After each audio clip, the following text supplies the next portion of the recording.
Good evening. I am Paula Fontana, Vice President of Strategic Programming Initiatives with the National Black MBA Association, and it is my absolute pleasure to welcome you to tonight's webinar. I'm excited about this content because it is merging two things that we get so many questions about from our members, and that is driving sustainability in the fintech industry and beyond. So I know you're going to get tons of content that you're going to be excited about. So without further ado, let me introduce you to our moderator. She is Miss Monique McLemore. She's the head of the USWA RFP team and a member of the Chief Operating Office for US Wealth Advisory. So Monique joined BlackRock back in 2018, and her prior roles include Senior VP, Head of Corporate Communications for the Americas at Pine Ridge Investments, and Vice President of Institutional Marketing at JP Morgan Asset Management. So she will introduce you to the rest of the team. Team BlackRock, take it away. Thank you so much, Paula. And we appreciate you having us this evening. Our format tonight will be a panel discussion. As Paula mentioned, I'll moderate the discussion and my colleagues will do the hard work. Then we'll leave about 15 to 20 minutes for Q&A to allow you to ask the questions. So be ready because we want a lot of questions. But first, I want to ask Bilal and Greg to formally introduce themselves and give us a little background. Bilal, can I start with you? Yes, you can. Thank you so much, Monique. And thank you to the association for having us. My name is Bilal Little. I am the core market leader in South Florida for BlackRock's U.S. Wealth Advisory business. My responsibilities are basically representing BlackRock, our iShares business, as well as Aladdin to retail financial advisors. Additionally, I serve on a few committees within the organization, our Commercial Strategy Council, our DE&I committee, as well as our Social Impact Committee. And outside of the organization, I sit on the corporate board for the Boys and Girls Club, which I'm extremely passionate about. I have a wonderful fiance named Ashley and a wonderful daughter named Phoenix. I joined the firm back in 2015. So again, thank you for having me. Excited to be a part of this wonderful discussion tonight. Thank you, Bilal. Greg, can I ask you to do the same? Absolutely. Can you hear me all right? Yeah, thank you. Perfect. Well, thank you everyone for having me today. My name is Greg Stevens. I am an investment management associate within BlackRock's U.S. Wealth Advisory business. And essentially, I work with financial advisors to provide services and products to help meet their end clients' financial goals. Within BlackRock, I also head up another one of our networks, which is the Veterans Network for the Princeton office. I've been with the firm for 4 years now, and I've been in the industry for about 8 years total. Little bit about me is I've been born and raised in New Jersey, and I'm calling in from Princeton this evening. I attended Rutgers and William Patterson University. I have an undergrad in finance and an MBA in management. So, I really appreciate the opportunity to present to this group this evening. Also, personal side, married with a 12-year-old daughter and an 8-year-old son.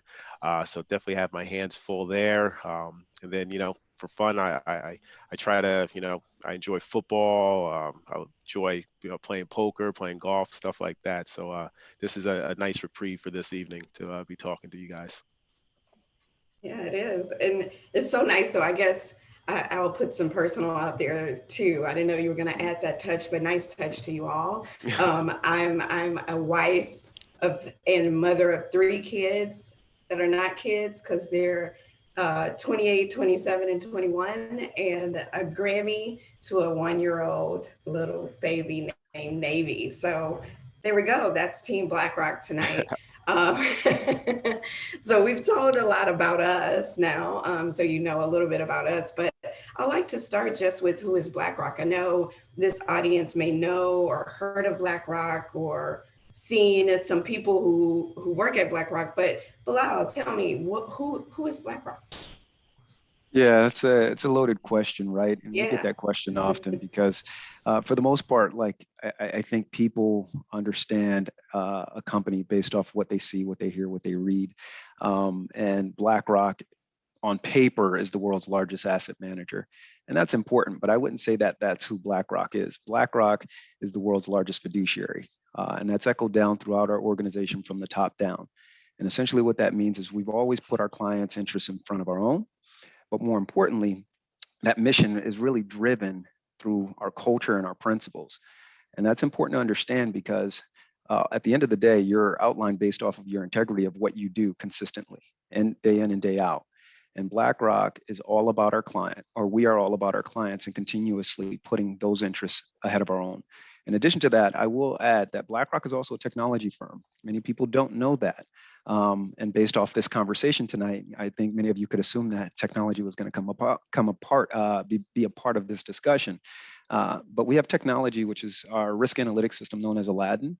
And that business drives $1 billion in revenue to our organization every year. And that will likely continue to grow. So BlackRock is much more than just the world's largest asset manager. Yeah, thank you. And I agree. And just to give a little insight for U.S. Wealth Advisory, my team writes proposals. We support the sales process. So we write about BlackRock, and that is a very common question because they kind of put us in a couple buckets and not understanding the technology part, the community involvement, and others. So thank you for that. Greg, do you have anything to add on who is BlackRock? Absolutely. And then Bilal did an excellent job to give a great overview of BlackRock. And, before getting into the asset management, the wealth management industry, I had no idea who BlackRock was. And, my mom still couldn't really figure out who is BlackRock. My grandparents don't know who they are. So outside of this industry, we're not a well-known name, JP Morgan, everyone knows the Chase Bank, et cetera, Wells Fargo, but BlackRock, as Bilal had alluded to, world's largest asset manager, world's largest risk manager through the Aladdin software. And really, we help not only, the individual end clients and individual investors, we service the world's largest institutions, pension funds, insurance companies, sovereign wealth companies. So on the investment world, we are the biggest player, the biggest name. And again, one of the world's largest investment thought leaders. So again, on this side of the house, there's no one bigger or better than us.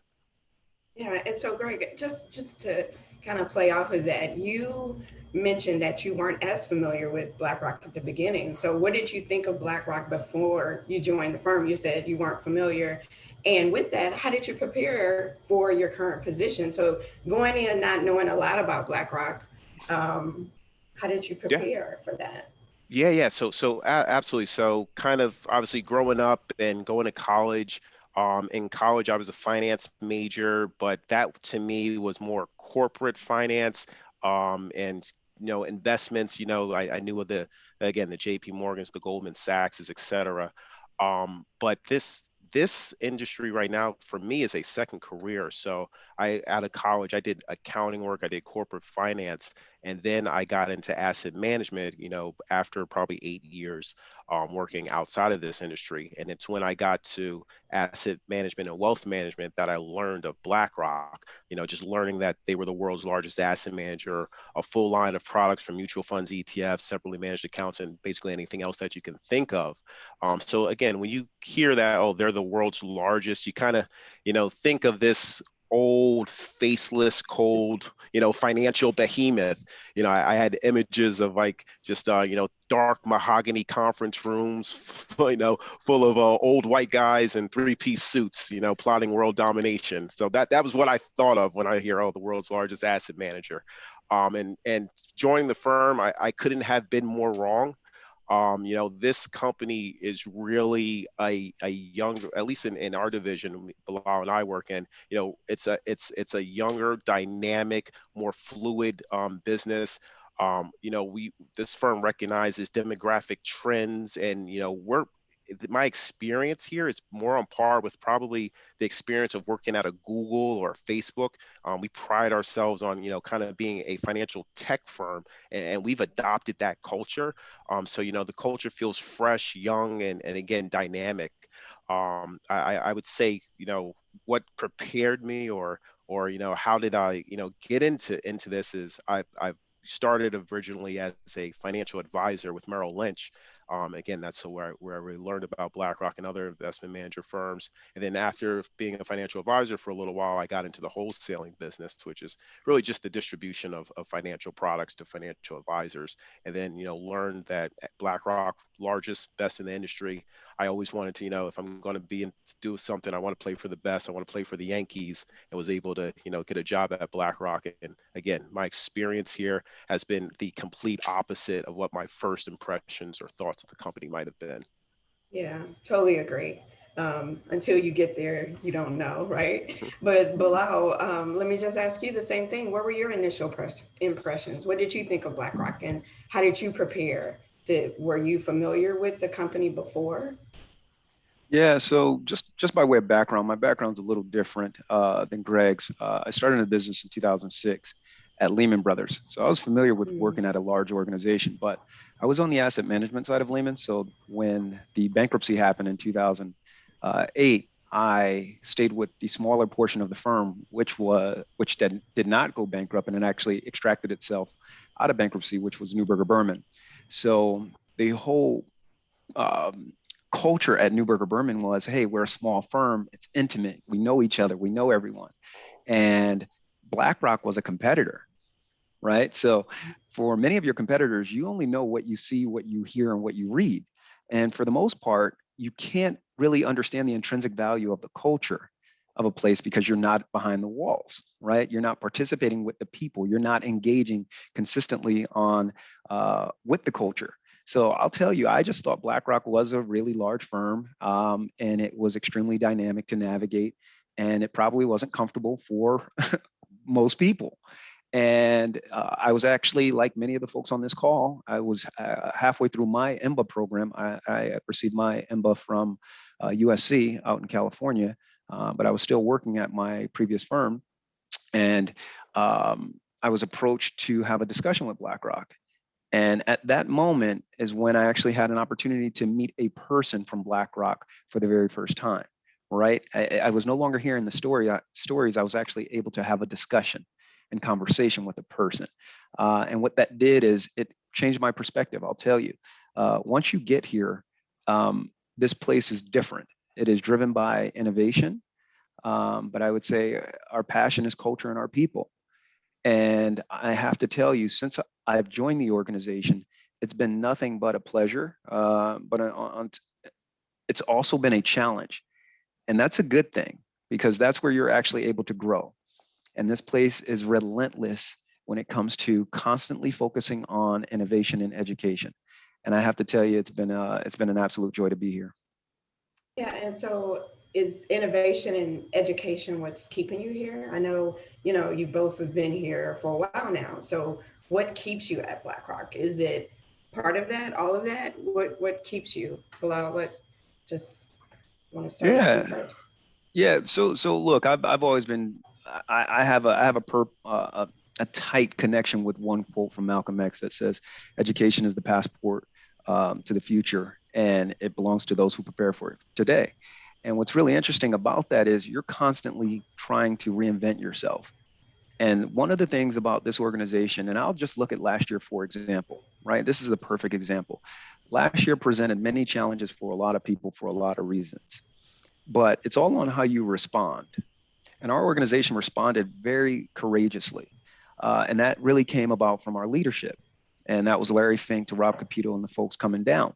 But many people did not recognize also what we did in the state of Georgia by getting behind the hate crime bill, right? And we actually used our presence, our size, our scope to get out and to understand that we need to voice where we stand or what side of the aisle we stand on when it comes to some of the racial equity issues out in society. So what's keeping me here today, I'll say there's probably four things. One is there's tremendous growth opportunity at BlackRock. We're going to talk about sustainability in some other areas, but we also alluded to technology. For an ambitious person, you want to make sure that your career mobility is available. The second thing is, I think you want to make sure that you're doing challenging work. At this organization, like I told you, I wake up every day with a purpose to make sure that I help our financial advisors build better investment solutions for their clients. because we're managing more money for teachers, firefighters, pension plans, the people who really rely on us to make sure that they have durable investments. The third thing I'll say is there's a level of autonomy. And you're always curious on what that management structure looks like who is Big Brother looking over my shoulder, Mm-hmm. or do you have the freedom to be not only yourself, but also try to deliver your best work based on your capacity? So it's really important. And then last, I would say, is our people. And I don't want to shy away from that because we have some really good people. And those were the people who were trying to figure out how can we get involved last year to say, what can BlackRock do? What can BlackRock do? So those are the reasons that I stay at the organization. And those are the reasons why I think many people should continue to look to this organization for possible employment. Yeah, I couldn't agree with you more. I know, Bilal, but corporate wasn't fair to me in a lot of ways for 25 plus years. And I kind of gave up on the industry and happened to have an opportunity to consult with BlackRock, and I haven't left. So absolutely the growth, the challenge, the people is what brought me to BlackRock and what keeps me here too, because you're with these people all the time. So if that is not solid, it sometimes doesn't happen. So they kind of reinvigorated my passion back into corporate because I was really burnt out. So everything you just said resonated with me. Greg, what about you? Yeah, absolutely. And Bilal, really knocked the ball off the cover off the ball there. When I read this question, I was trying to just, come up with the most, eloquent way to put it. But there were kind of four things that really stuck out to me, and they were kind of purpose, meaning, value, and challenge. Kind of the purpose of this job is, I help clients reach investments and savings goals by empowering their financial advisors with tools and access to world-class investments and thought leadership from, again, the world's largest asset manager. Every day I get to live a purpose. Meaning, I do meaningful work and I can actually see the impact of my work. Working in this capacity, you can see your results. You don't ever feel like you're just not doing anything, or you're just given busy work, or you don't know why you're doing what you're doing. Everything you do has meaning, and that's incredible to me. And valued. My contributions are valued here. I work with incredible people. Bilal is actually my business partner.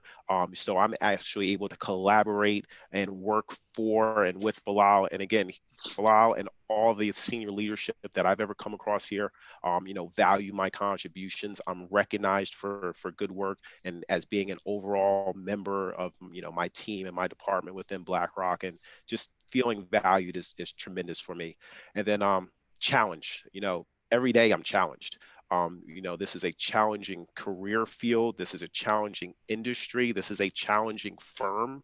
But by being challenged, that's how you grow. You can't grow without being challenged. And there's just tremendous opportunity for growth within this organization. So you never feel, and I've never felt that I'm ever boxed in. I feel like I can continue to grow, and there's, just really unlimited opportunity in front of me.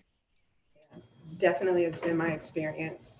And again, some of the big names we talked about, I was part of those companies, and never felt the culture or the people, or that, the employees are just as important as the clients, and recognizing the connection between the two.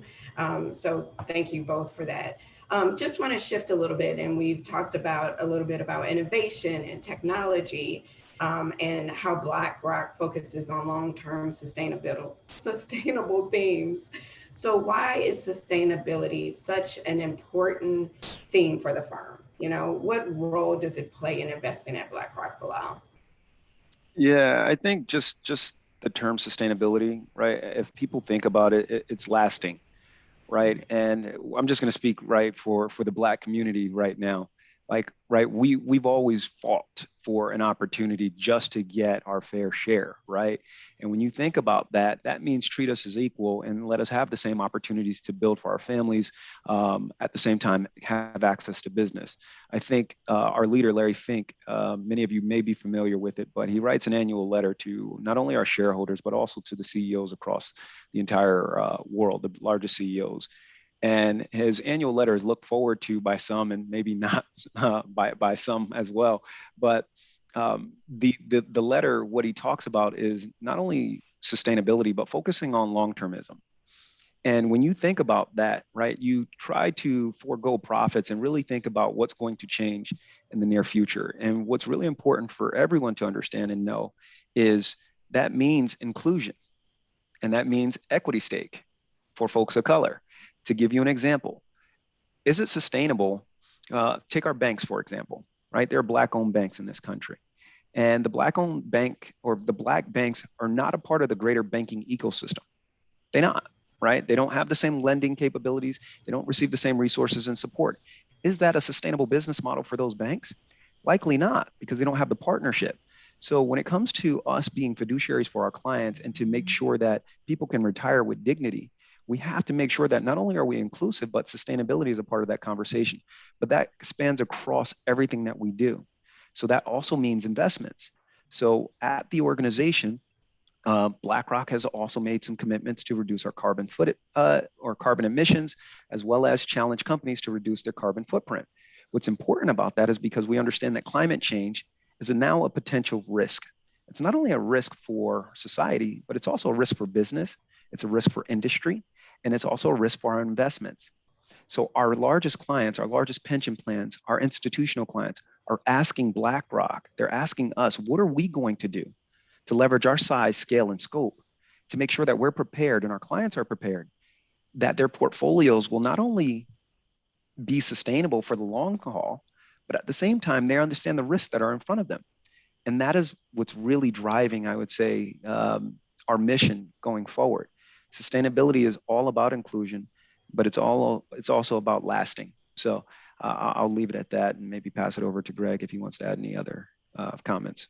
Yeah, I would add, just also kind of even from just the business opportunity standpoint of sustainable investing, as I mentioned, BlackRock, we're a trendsetter within the industry, and as Bilal alluded to with our CEO Larry Fink, using his influence to really get behind a cause and really again to pave the way. But sustainable investing was more historically a feel-good story, but now it's really a legitimate opportunity for long-term capital growth. Sustainable investing has grown by, I think, 107% annually since 2012, and it's actually accounts for, I believe, 18% of assets under management in the wealth and asset management industry right now. So demand is, just continually being driven up, and a lot of it's in part by millennials who prefer to kind of invest, in core with their personal values. And plus, since millennials are poised to receive, a large share of inheritable wealth, sustainable investing is only going to continue to grow. And what's great about that is that overall, sustainable investing matches BlackRock's core principles, and it enables individuals to select investments that are based on their values and personal priorities. So, by providing these sustainable investing opportunities, we're able to really capture endearment from clients, but also to kind of realize some intrinsic returns that really can't be replicated elsewhere. So, again, BlackRock ahead of the curve and really, setting the trends. Yeah, Hey, Monique, Monique, could I add one other thing to that? Because I think it's yeah, for important, sure. right? Like our leaders, and I'll speak specifically to Larry, like Larry constantly challenges us to think about being a student of the market and a student of the business. Mhm. And he talked about there being basically a seismic shift happening. And you think about the greatest CEOs, they have some sort of foresight, right? They're always thinking about the future to a certain extent. And sustainability is, in essence, about the future. It's about the opportunities for your children. It's about the opportunities that don't exist today, but they can become viable businesses in the future. And here's a perfect example. People vote with their money. Mhm. Last year, we brought over $260 billion in to our organization in sustainable investing. through ETFs and other investment vehicles. So our institutional clients are really starting to get behind this. We're now starting to see the retail space get behind this. And I think our leaders continue to focus on making sure that we invest in these areas, because if all of you are in business school, you'll remember the term, right, a potential red ocean or a potential blue ocean. The blue ocean, or the new opportunity right now, is within ESG. It is within sustainability, because we don't currently have the products available. We don't currently have the infrastructure and piping built out. So we're going to need talented people. Not only us, every organization across the globe, they're going to need talented people to make sure that they get behind these themes. And that's where business is going to continue to flourish and grow. So I just wanted to add that. Thank you. I think that's a good add-on. So I appreciate that. And do you think that the path for long-term success for new Black joiners, since we're, speaking directly to our Black community, do you think it's clearer than in the past? Greg, you want to take that first, or? Yeah, absolutely. The path for long-term success is clear in the past. I would say yes. Overall, I think this is about representation, and BlackRock, again, has recognized where they need improvement from a diversity standpoint within the firm, and are actively looking to change that. I think when you join somewhere and you're like the only person of a particular ilk, you consciously or unconsciously feel alienated. But if you see people of a similar race, background, culture, you'll automatically feel more comfortable, and this will lead you to obviously greater productivity. But you can add more to the firm, and it's also in the firm's best interest for you to be as productive as possible, right? So again, BlackRock has recognized this and is looking to have more representation throughout the different divisions of BlackRock, throughout senior leadership, throughout the entire chain of command, et cetera. So again, if I see people of color succeeding in different capacities at the firm, if I see different people representing, senior leadership, management, et cetera, it bodes well for me and for new joiners. So, I see representation throughout the firm as, really that clear path to success. And yeah, let me add to that. So great points, Greg. And the things that I think people should be aware of what's happening at BlackRock. The question is the path clearer, right, than in the past? And I have to say unequivocally, absolutely. Think about last year. Unfortunately, what happened and what transpired between Amy Cooper as well as George Floyd at that same time, it was almost like a perfect storm to get some visibility into the challenges of the Black community. Not only do we lack access to capital and credit, but we lack access to opportunities, and racism is here and it hasn't died. So we have to be mindful of that. But the first thing that we did is it's all about, again, how you respond. And I said this earlier on why I decided to stay with this organization. So I said, yes, absolutely, it's clearer. But think about it. We've now aligned our DE&I business or I would say support within the organization. So we hired a person by the name of Michelle Gadsden-Williams, who was absolutely fantastic. And she came on, I think in September, right? She's absolutely fantastic. And she is the one that added the E to DE&I, right? Because it's no longer about just diversity and inclusion. How do we get some equity stake in what's going on? And how do we create career mobility for people of color? No, let's be honest, Black folks, right? How do we make sure that our Black employees are receiving the support that they need?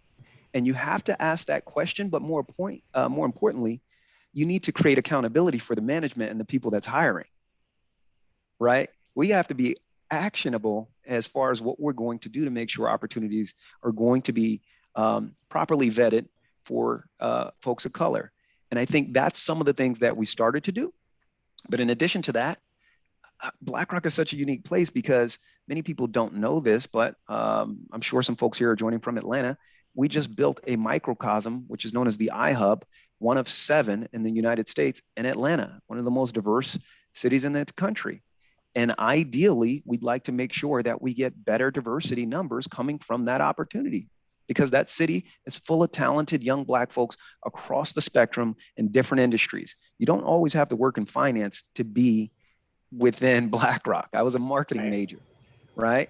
But what I loved about what we've started to do as far as putting some piping in place is we want to make sure that we're listening to the organism of BlackRock. So asking your employees what's going on, what can we be doing to get better?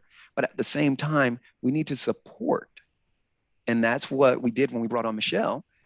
We brought on Michelle to make sure that we had an infrastructure built out to build and support the employees while they're here.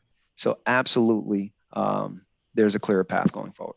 Yeah, totally agree. And I think, again, as the mature, seasoned person on the call, 30 years ago in the South from where I'm from, it was totally different. And I think what resonated with what you said is how we respond to what you said, how we respond. And I think the difference at BlackRock is that in the past, that companies, they may do it externally, but internally, it's like, shh, we're not going to talk about this. It's one of those things we just don't discuss. But right. At BlackRock, even if it is a hard conversation, it's not easy to have. And some may not know how to have it, but we still attempt to do it externally and internally. So I kind of want to stay on that DEI. And for those who may not be familiar, that's diversity, equity, and inclusion. But how has BlackRock progressed on its DEI journey since you joined? And I'll start with you, Greg. Does it feel different today than when you started? And I know that's a loaded question too, because everything that happened in 2020, a lot of things changed and our clients are more aware. Everything, is more aware now. But let me hear about your kind of DEI journey since joining BlackRock. Yes, that's a great, really inflective question. So I joined the firm in 2016, and what was one of the first things I noticed when joining, at least in my position, my division, that I may have been one of I'm trying to really nail it down, 3 other Black gentlemen in my department, division, etc. But I had expected that. I had kind of seen that at throughout the asset management industry. People of color are have a very low representation. So that was kind of my expectation. And I've never had any issue with that. All of my coworkers are great, but obviously you can relate to someone that maybe has a similar background than you can with other people.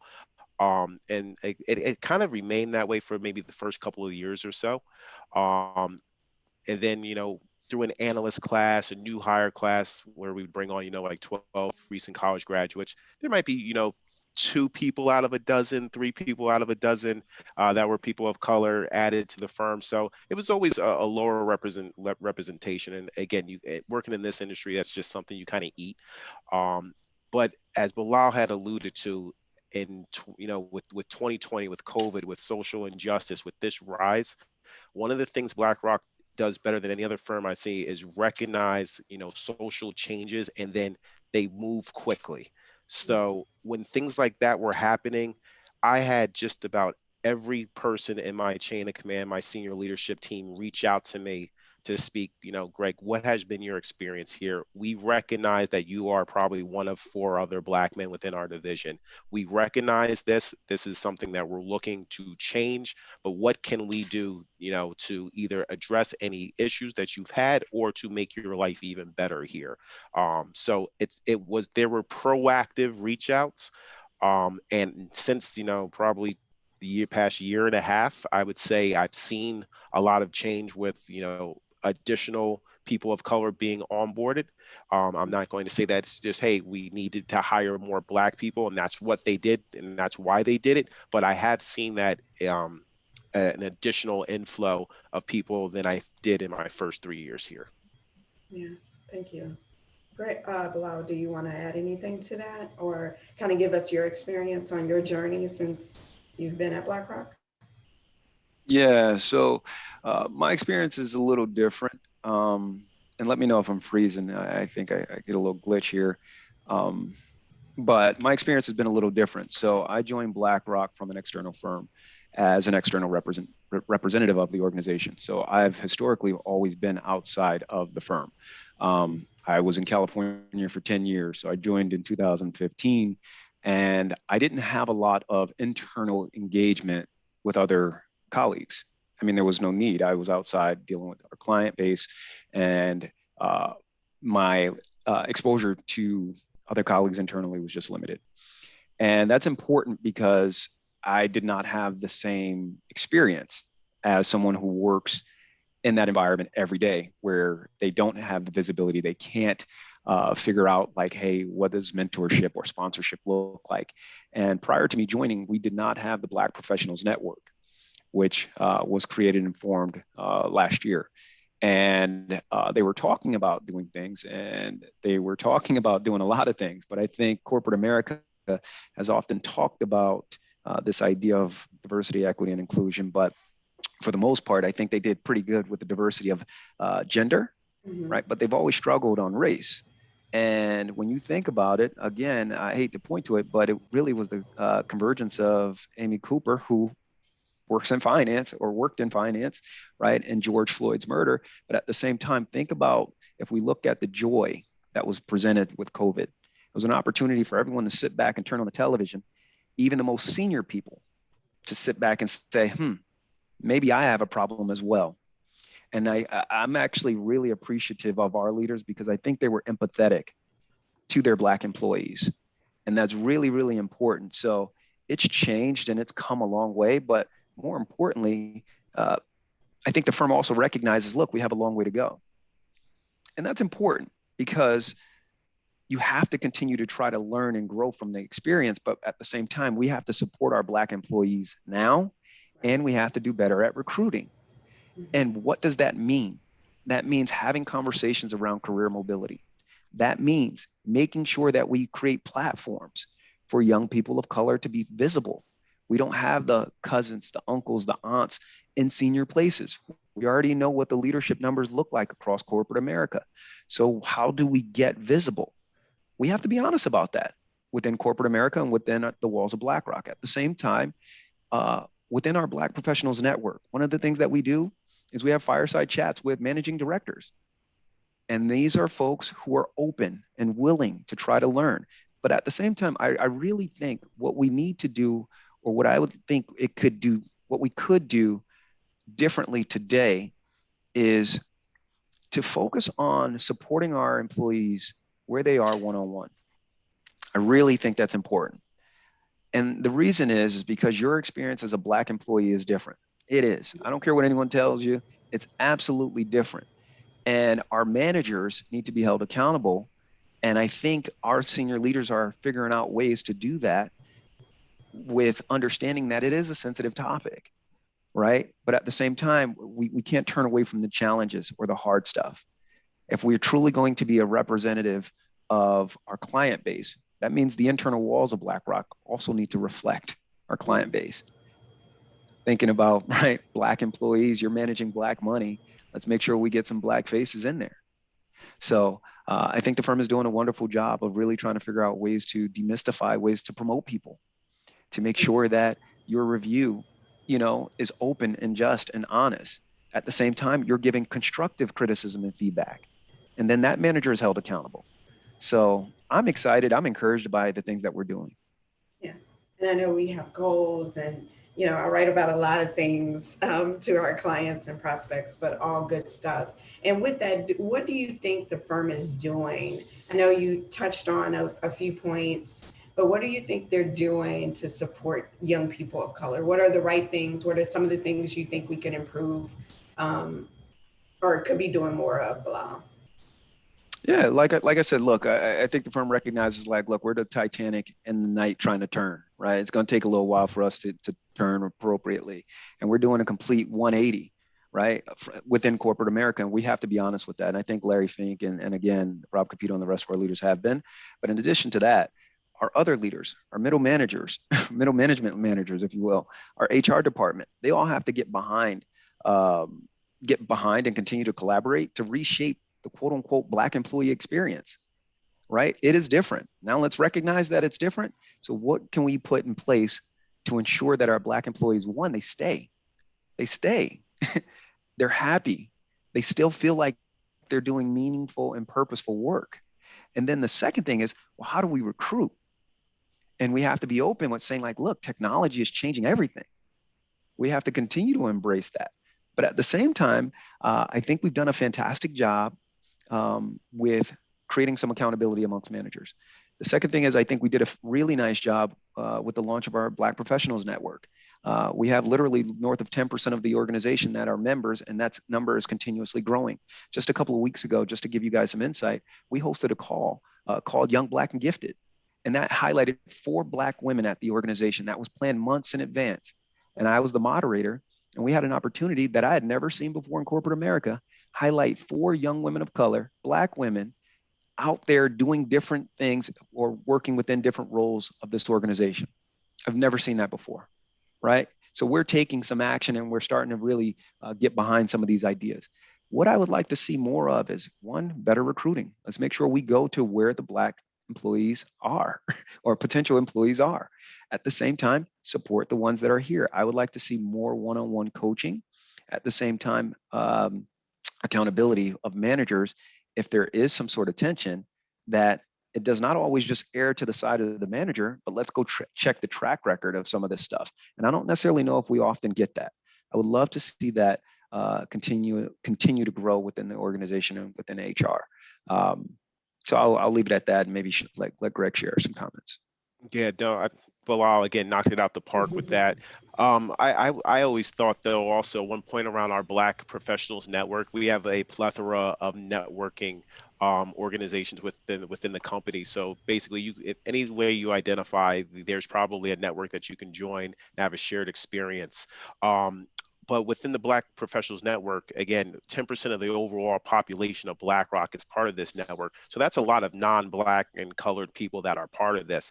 And with, those fireside chats that Bilal is referencing, this can help, senior leaders maybe overcome unintentional biases by spotlighting, upcoming Black people talent. Again, just having that platform to show in a diverse set of individuals and what talents they bring to the table, again, helps you to kind of unravel, again, maybe some unintentional, unconscious biases that you may have had. So I think that's wonderful exposure. And then again, I would just echo what Bilal said around recruiting, going to where the Black talent is. And again, BlackRock has recognized that and are making strides to do so. Yeah, I think Monique, I'll add one other a couple other things that kind of escaped me is when we try to support people, right? It's imperative that we help them grow. And the best way I heard it said to me by one of my mentors is, your peers help push you towards your goals, but your mentors help pull you towards your goals. So mentorship and sponsorship are also critical. And I think that's what some of these other platforms highlight. Like through our professionals network, but at the same time through some of these fireside chats, just getting exposure, being able to pick up the phone and speak to someone in a different division is wonderful and fantastic. But at the same time, it brings down some of these siloed walls that people have worked in historically, and they feel like they can't get up. They feel like there is no mobility to get across. And now you can actually speak to senior members of the organization that are open, they're willing to be empathetic, to understand. And the only way they're going to truly understand your situation is if they're not only involved with the Black Professionals Network, but they're jumping on some of these calls that our DE&I team, that they continue to host around education, around the Black experience, around what can non-Black employees do to support their Black colleagues. And the one thing that you have to do is you have to treat me as a person before you treat me as a colleague, right? And the only way to do that is to hear me and to understand what my situation is. And my situation is different. And I think we're doing more of that, but I'd like to continue to see that grow as well, mentorship and sponsorship. Yeah, that's totally a good point. And a couple of things that kind of stood out for me too is I think it's important for you to get someone outside of what you're doing day to day, right? To give you perspective and insight, and to the point we've made about biases, all of that, right? Because someone outside of what you're doing every day can give you a perspective that's independent, that gives you a little bit difference of opinion, because we think in our own worlds and what's going on. So definitely appreciate the insight you both gave. And just to ask one more question before I start asking our audience questions. So get ready. Do you think it's important to find a sponsor? I know people have different, thoughts on mentorship and sponsorship. Do you think it's important for you to find a sponsor that looks like you? Why or why not? And Greg, I'll make you go first this time. Absolutely. So, as I was thinking about this, I wanted to lean with you. Absolutely, I'd love the sponsor that looks like me, a partner that looks like me, mentor, etc. But I think it's important that there are sponsors that look like me. But I don't necessarily have to have my sponsor look like me, and that's for a couple of reasons. One, I have a sponsor. We recently launched a sponsorship program. He's a white gentleman, part of our senior leadership team. And, again, most sponsors are senior leaders. So it's nice to see someone who looks like me make it to a senior leadership position. However, someone who looks like me may also have a similar story as I do. Full disclosure, listen, I come from a single mother background. I paid my way through college, and, I was the first in my family with a college degree. And that may be a similar story to a lot of other successful Black people that are here. And I want to take that opportunity to share my story with someone from a different background so that I can share that and have that empathy, and they can reflect on maybe some of the advantages they had versus someone who's different than them did not have and, overcame. So more times than not, a white sponsor may not have my similar story. So I want to be the representation of Black talent, Black perseverance, et cetera. And, I'd rather share that with someone who may not be as familiar with it. And again, I feel like this is a great way we can divide and conquer and create greater representation throughout the firm by splitting it up that way. So I would lean towards someone not that looks like me. Okay. And what about you, Bilal? What are your thoughts? Yeah, yeah. So absolutely, I think sponsorship is critical. Mentorship is critical. They help you gain perspective, right? At the end of the day, like standing on the shoulders of a giant, you can see much further than the giant. So the idea is to have perspective, and perspective will drive performance and everything that you do. But more importantly, the mentors, I don't necessarily believe that they need to look like you. They do need to understand you. And again, I'm going to keep going back to empathy, because you trying to tell, I'll give you a perfect example. Now, Bjorn, you might not have heard this one either, but I'll give you a perfect example, Monique. When I joined BlackRock, when I joined Neuberger Berman, Lehman Brothers back in 2006, coming out of college, I had dreads. Now, many people on the call know that what that means, that's dreadlocks. My hair was long. And I was at the organization for 10 years almost. And I was promoted. No, I was there. Yeah, I was there for a few years. Sorry. But I was promoted in 2010 to move to California to be an external client facing person. And I was asking everyone, should I cut my hair? Shouldn't I cut my hair? Because you remember back then we were told as a young Black employee to fit into this box. And I didn't understand or know. And I didn't have any family or relatives that were senior enough to tell me what I could or could not do. So what did I do is I said to myself, I said, you know what? I'm going to go for the role. And if I get the role, I'll cut the hair on my terms, because I actually was tired of it anyway, but they didn't need to know that. Right. But I couldn't ask anyone. And I tried, and I was asking managers, should I, shouldn't I? And no one could give me any insight. And I'm sharing that because that's a personal story, because yes, it has nothing to do with the day-to-day role, but it's important because that was my internal experience and conflict, quite frankly, that I was wrestling with, because it would impact my position, because I didn't know how our clients would actually respond to a young Black person with dreadlocks telling them about finance. Go figure. You know what I mean? Go figure. And I need that photo. They don't need to look like you. Okay. Yeah. Bilal, they definitely don't need to look like you, but they do need to understand you. Bilal, you definitely need to send me that photo. Yeah. First and foremost, I got to get that. But that's a great thing that you brought up there, because it does point out the unintentional or unperceived tropes of the Black experience, dreadlocks being one of them. Yeah, it does. And I had my own hair experience and things, but we won't go into that. But I do want to see a photo, Bilal. We're Yes. going to kind of turn it and we have a few questions from the audience, and I want to kind of present those before we run out of time. And also just a reminder that we would love to hear your feedback. Robin has posted a link to the survey. 25 people to complete it. The first 25 gets an Amazon gift card. So if you don't want one, I'll complete it instead. But one of the questions was, do Black investors need to choose away from Black banks to attain portfolio ROI goals? So I don't necessarily think they need to choose which, if I understand the question correctly. Many Black banks, here's the challenge with many Black banks, and some of my research, my personal research is where I've learned this, is they don't have as many diverse product offerings for retirement investments. In many cases, Black-owned banks, their only offerings, in many cases, are like CDs or short-term investment vehicles, which, because interest rates are so low, you're not really getting an attractive rate of return. So they need to be attached to what is called a broker-dealer, which basically offers an opportunity for them to trade securities and create investment vehicles like mutual funds, ETFs, stocks and bonds, so forth and so on, to meet your unique investment objectives, which are likely north of 30 or 40 years, right? So I don't necessarily say you need to choose away from them, but you probably do want to diversify to a platform that has a wider offering set, and not to provide any financial advice, but that's just something to consider. Greg, anything you want to add to that? No, that Bilal knocked it out. Okay. So, and please forgive me because my contacts are not senior friendly, but how, here we go.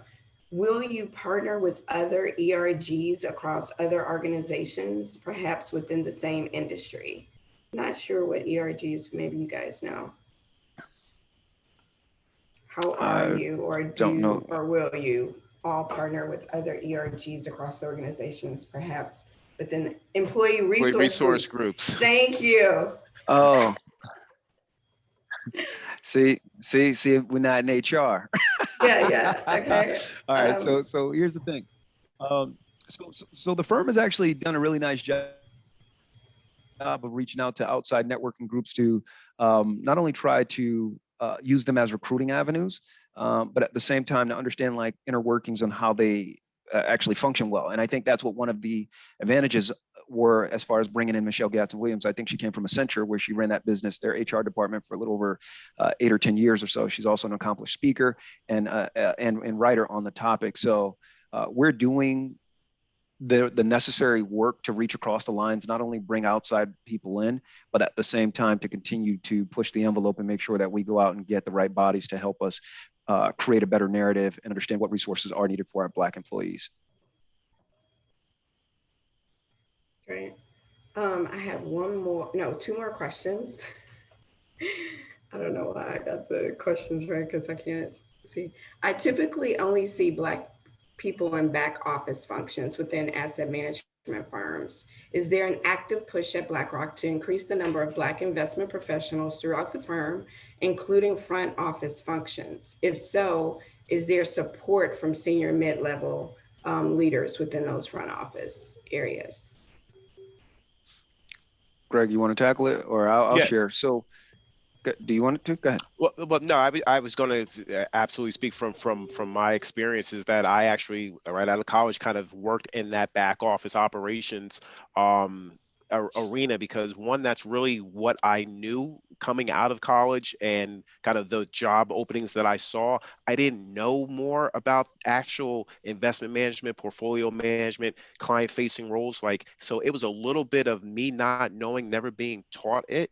But when I was able to cross over to this side, again, I have had the support of senior leadership that have helped develop me throughout my career. And there is that initiative to continue to do that through these mentorship programs, through these sponsorship programs. But then also from the recruiting standpoint, again, I did not know about this industry coming right out of college. Again, having BlackRock on campuses, teaching, college seniors, juniors about this side of the business will open more eyes. So it is, kind of a two-pronged approach that I think BlackRock's tackling.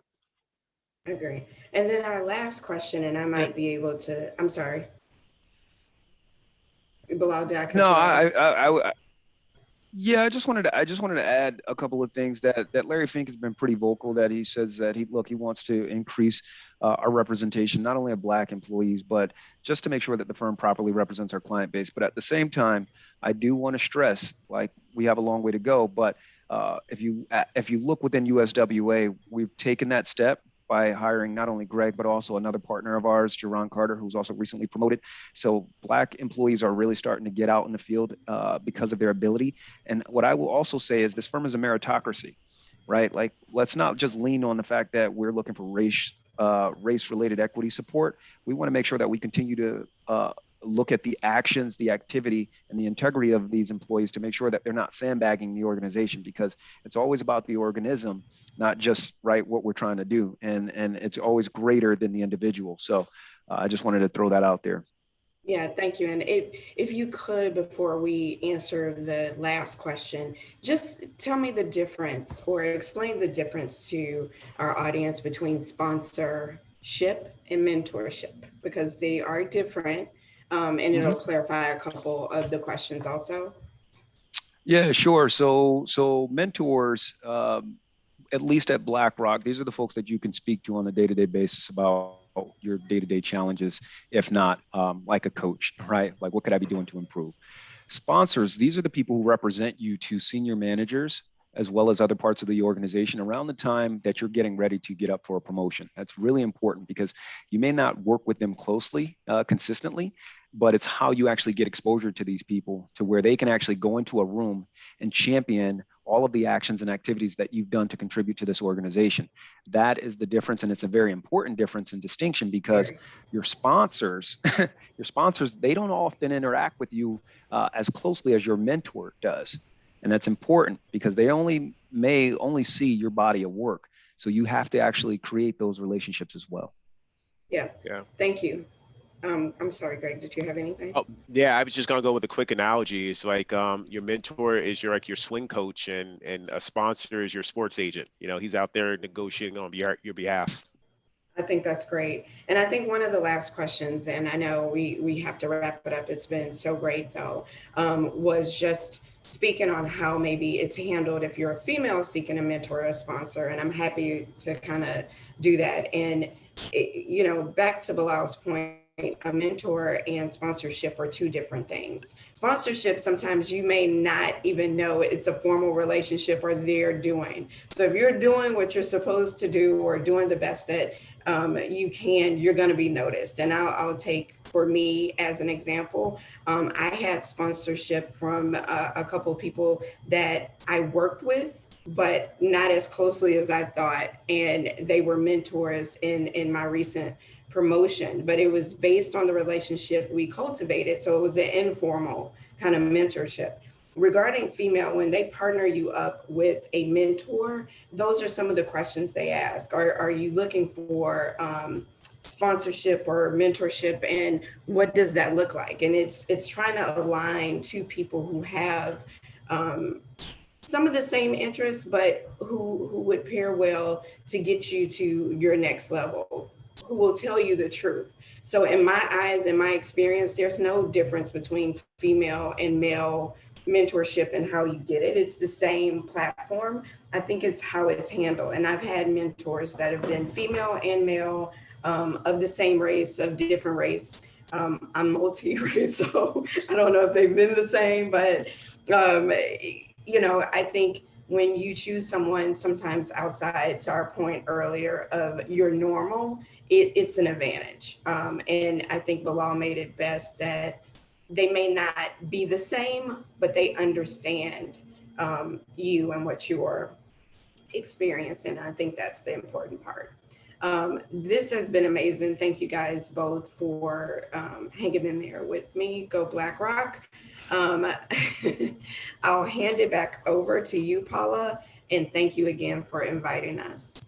Listen, I equally agree. This has been amazing. Thank you, BlackRock, for sharing all of those nuggets with us.